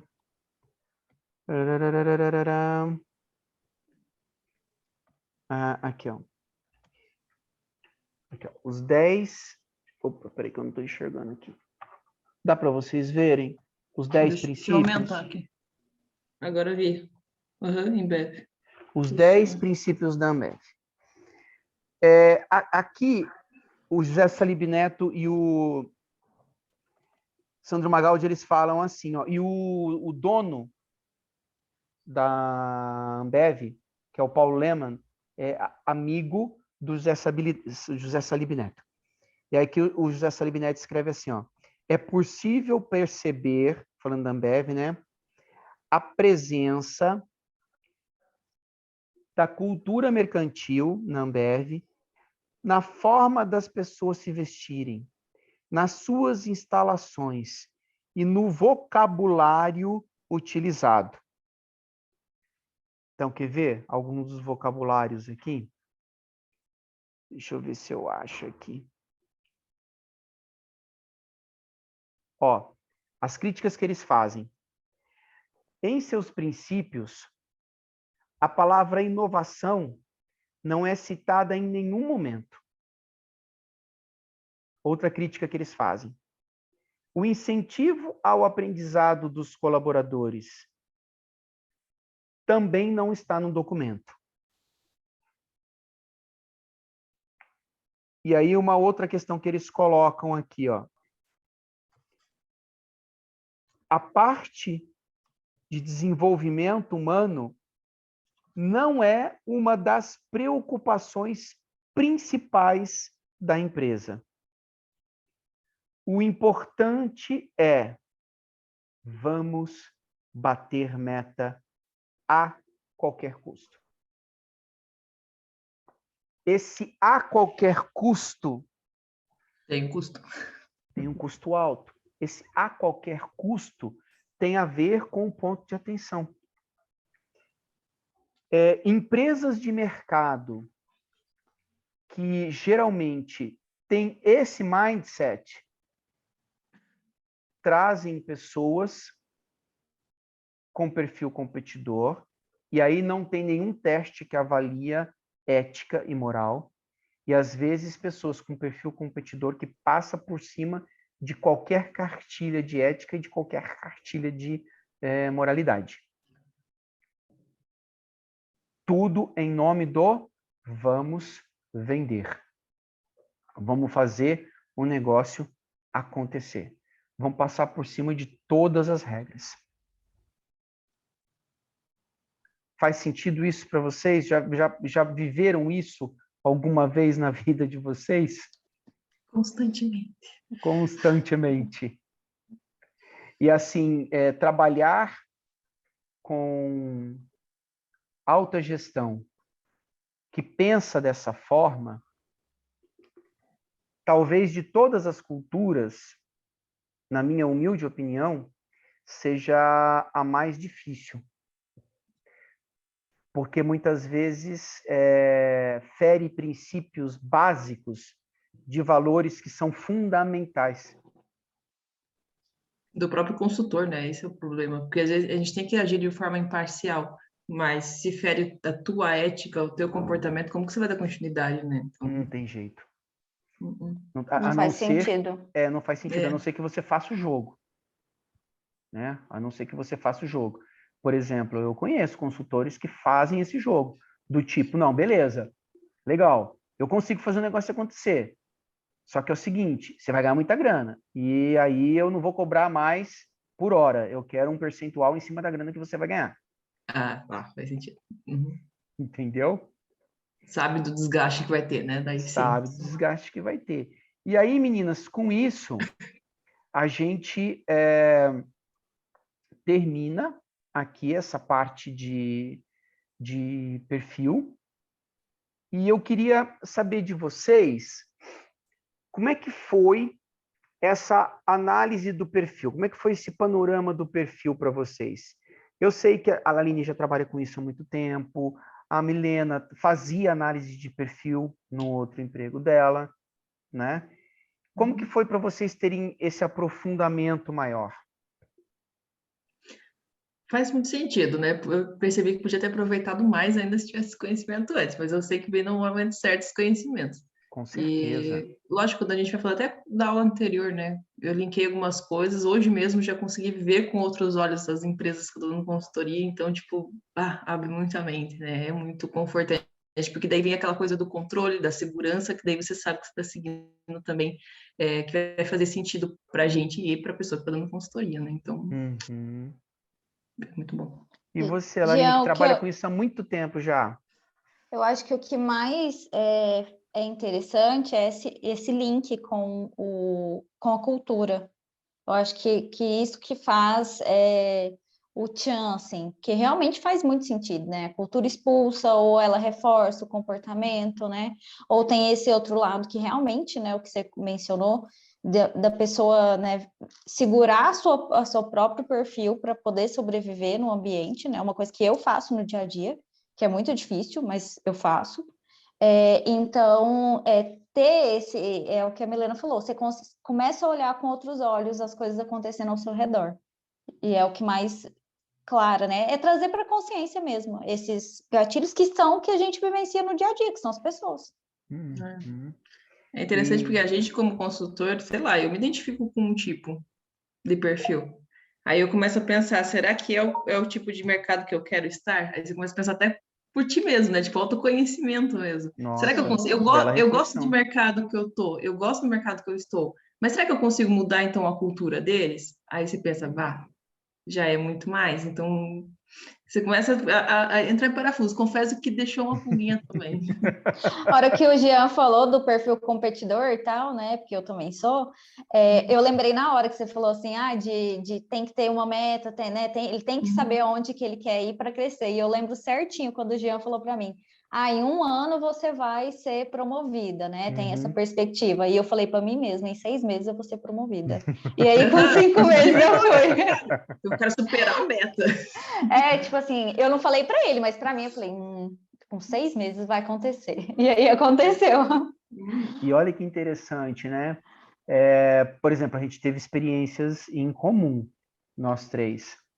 E quando você está dentro de um contexto que prevalece a cultura mercantil, o seu plano de carreira ele tem que meio que se sujeitar a fortalecer a cultura, porque dentro dessa cultura você vai ter o perfil competidor, Sim. né? E aí onde que está o desafio?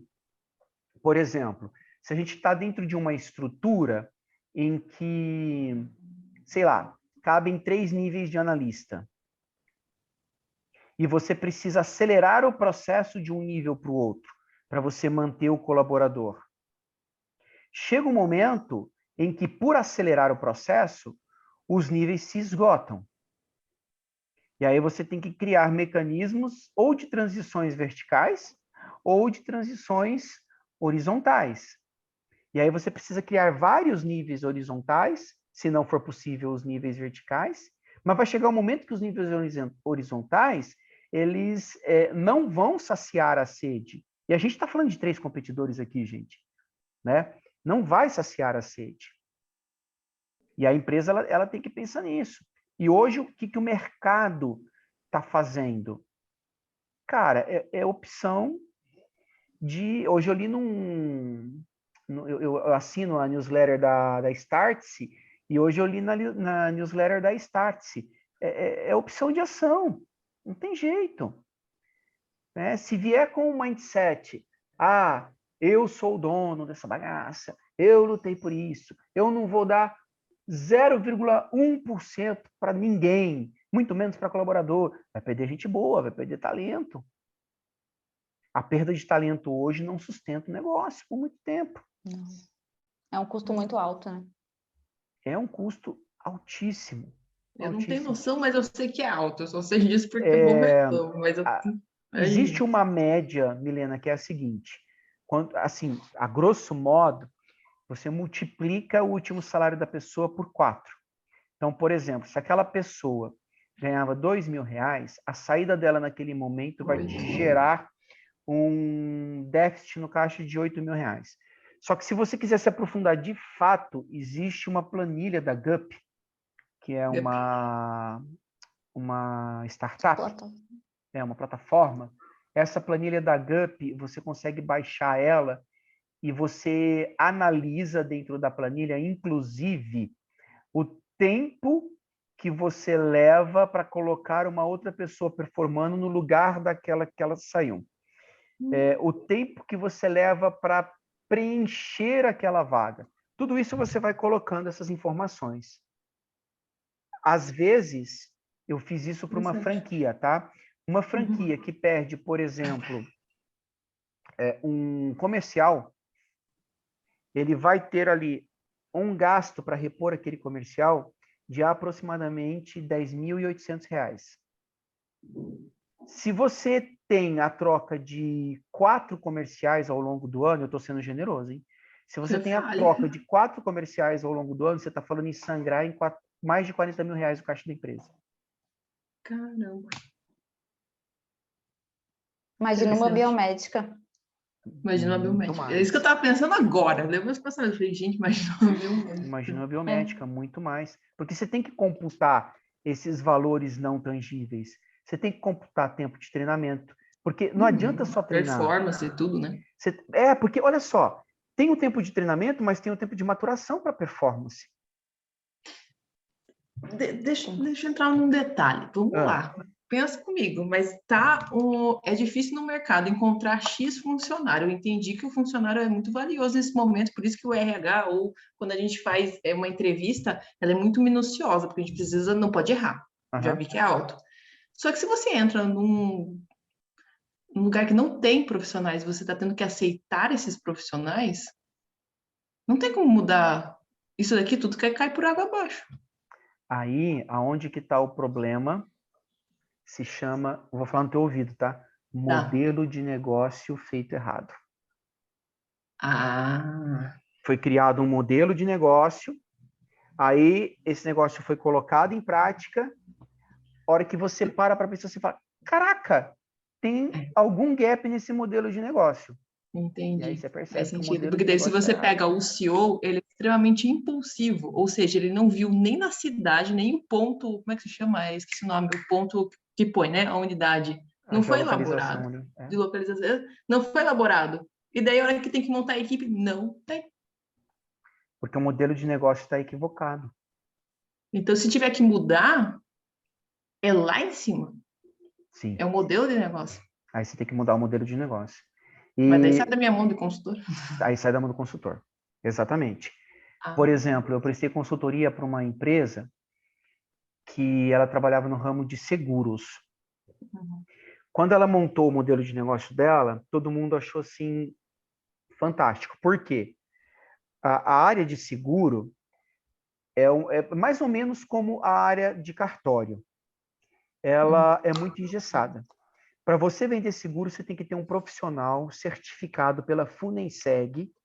É caro pra caramba para você conseguir essa certificação e a prova não é fácil de você passar. E só esse profissional pode intermediar a venda de seguro, porque a seguradora ela não faz a venda direta. A seguradora precisa desse profissional. E essa empresa para a qual eu prestei consultoria, o que ela fez? Ela tinha um consultor formado pela Funenseg, e aí o que esse consultor fez? Ele falou assim, ei, eu aqui sou consultor, eu vou montar uma franqueadora, as franquias, elas não precisam de ter consultores, porque eu assumo a responsabilidade técnica de tudo, só que eu treino vocês para venderem lá na ponta. Essa empresa chegou a ter mais de 500 franquias vendidas em todo o Brasil. Parece um modelo sólido de negócio, só que teve um probleminha. A seguradora, ela não paga direto lá na ponta para a franquia, porque a franquia não tem um corretor. É o nome correto. Se a franquia não tem um corretor, a seguradora paga para quem? Ela paga para aquela empresa chamada franqueadora, que é onde tem uma pessoa que assume toda a responsabilidade técnica. Só que quando a seguradora paga a franqueadora já faz a retenção do imposto. Para a franqueadora repassar esse valor que a seguradora deu para ela repassar para a franquia lá na ponta, porque quem vende o seguro é a franquia. Para ela repassar para a franquia lá na ponta, o franqueado vai ter que pagar o imposto pelo valor que a franqueadora está repassando para ele. Aonde estrangulou o modelo de negócio? Bitributação. Então, você fala para o franqueado que ele vai ter um lucro líquido de 16%, levando em consideração o quanto você vai passar para ele. Mas quando ele paga o imposto, que já foi pago pela franqueadora para a seguradora, eu tenho bitributação. E esse cara investiu para ele ter um lucro líquido de um negócio de 8%. Às vezes, se ele tivesse um CLT, ele ia ganhar mais no final do mês do que se ele fosse franqueado. Modelo de negócio configurado de maneira equivocada. Por quê? Impulsividade. A maior Impulsividade. parte dos empreendedores são competidores. Quando ele tem um desafio ou quando alguma coisa começa a incomodá-lo, como, por exemplo, tempo para a coisa acontecer, o que ele faz? Impulsividade. Impossível. Não, tem que acontecer. Tem que acontecer. E aí acontece de qualquer jeito. E se acontece o negócio dar certo? Porque às vezes acontece o negócio dar certo. Essa empresa, por exemplo, chegou a ter mais de 500 franquias. Não pode se dizer que não é um negócio de sucesso. Só que chega uma hora que estrangula. Pergunta para mim se essa empresa está viva hoje. Não está. Mesmo com 500 franquias em todo o Brasil. O barco afundou. E aí a gente tem que ter consciência disso. Tem coisas que a gente vai ter condições de intervir e tem coisas que a gente não vai ter condições de intervir. Modelo de negócio, não temos condições nenhuma de intervir. Nossa, aí é puxado. E daí entra, não vou dizer que não, mas como consultor acaba entrando numa frustração, mas também começa a entender que tudo bem, a culpa não é do consultor, né? Tem outros fatores lá atrás, aí para de entrar nesse martírio, mas sentido. E aí, meu amigo, mudar o modelo de negócio, Vai, a cabeça do franqueado não tem. principalmente se o dinheiro estiver chegando para ele. Pode não estar chegando para o restante da cadeia, mas se o dinheiro estiver chegando para ele, ok. Não muda, exatamente. Tá Sem tirando problema nenhum. leite de pedra, mas tá indo. Mas uma hora você sabe que não vai ser sustentável. A longo prazo não se sustenta. Se o modelo de negócio está furado, a longo prazo não se sustenta. Isso é fato. Normalmente daria o quê? Um ano? Não. Olha, eu acho que a curva para as coisas começarem a dar errado, pela experiência que eu já tive, falando assim, de franqueadora, tá? Começa a dar errado mais cedo lá na ponta para o franqueado. Mas em termos de franqueadora, já que a gente está falando de franchising, uns 5, 6 anos. Ai, vai tempo. Vai tempo. Mas para o franqueado isso acontece mais rápido, porque ele sente o impacto lá na ponta mais rápido. Entendi. E aí, meninas, eu estou trazendo aqui 3 indicações para vocês. Mas, ó, de boa, só indicações mesmo. Por quê? Esse workbook aqui custa mais de R$300, é em dólar, e a gente tem material bom aí no mercado para falar sobre, por exemplo, perfil comportamental fundamentado no DISC. Tem uma plataforma super bacana, mas também é uma plataforma gringa, que se chama DISC Profile, que dá um relatório, nossa, must, mais bonito do que o Profiler da Solids, mas também é caro. Mas a título de conhecimento é super bacana. E tem aí a Team 10, que faz a análise também de perfil comportamental. Essa análise de perfil aqui foi feita dentro da Team 10. Hoje, eu tinha que ajudá-las a reconhecer o perfil dos seus clientes ou das suas empresas. A gente ainda não mergulhou lá na plataforma para fazer isso, então um xizinho para mim aqui, estou devendo para vocês, tá? Mas vocês conseguem compreender já o poder, tanto que o perfil e a cultura têm no êxito do desenvolvimento das estratégias. Então, pode ajudar a colocar as estratégias em práticas, como pode também fazer com que as estratégias, não saiam do papel. Esse material, amanhã cedo, vou entregar para vocês, vai ficar como material do dia 2. Semana que vem a gente vai falar sobre os planos e falar sobre como que vocês vão utilizar a plataforma. Certo. Beleza? Que Alguma dia que é pergunta? Pode falar, queria. Pode Que falar. dia que é mesmo? Segunda-feira. Segunda, dia 26, isso? Dia 26. Segunda-feira que Mesmo vem. horário.